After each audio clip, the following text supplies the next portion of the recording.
कि ऐसी कौन सी चीज़ है जो हमारे सर के ऊपर से गुजर जाए लेकिन वो होती बहुत भारी है लेकिन हमें फ़र्क नहीं पड़ता। मट्टी भारी सी। मट्टी भारी होती है। हाँ हाँ, धूल जब आती है तो आंखों में थोड़ी सी भी जाए तो वो जब ज्यादा हो तो फिर भारी हो जाती है। कि ऐसी कौन सी मतलब चीज़ है जिसको देख के जो सामने आते ही हम लोग बहुत मतलब मुस्कुराने लग जाते हैं। कोई फनी जोकर। वो ऐसी क्या चीज़ है जिसको जितना इस्तेमाल करो तो उतनी वो प्यारी होती जाती है। अच्छे अच्छे मेकअप करती हैं जब लड़कियां, जब जब मेकअप यूज होते हैं तब तब लड़कियां प्यारी होती। मुझे तो यही पता आइडिया है।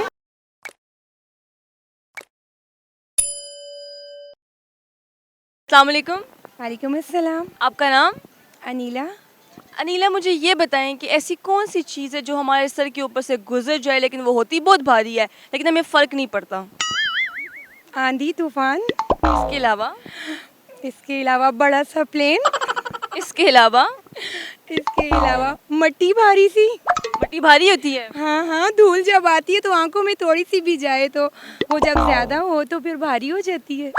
अच्छा, मुझे ये बताएं कि ऐसी कौन सी मतलब चीज़ है जिसको देख के जो सामने आते ही हम लोग बहुत मतलब मुस्कुराने लग जाते हैं। कोई फनी जोकर। उसको देख के तो एकदम वो बैड मूड भी होता है तो स्माइलिंग फेस हो जाता है। इसके अलावा क्या आ रहा है माइंड में? इसके अलावा और कुछ भी नहीं। कुछ तो आ रहा है ना? कुछ खास नहीं आ रहा है। कुछ तो आ रहा होगा। बस जोकर ही आ रहे हैं और तो कुछ ज्यादा नहीं। वो ऐसी क्या चीज़ है जिसको जितना इस्तेमाल करो तो उतनी वो प्यारी होती जाती है।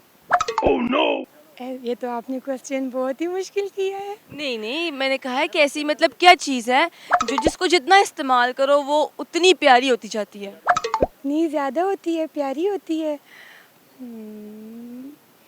अच्छे अच्छे मेकअप करती हैं जब लड़कियां, जब जब मेकअप यूज होते हैं तब तब लड़कियां प्यारी होती। मुझे तो यही पता आइडिया है। इसके अलावा कोई आइडिया है? नहीं जी, और नहीं है।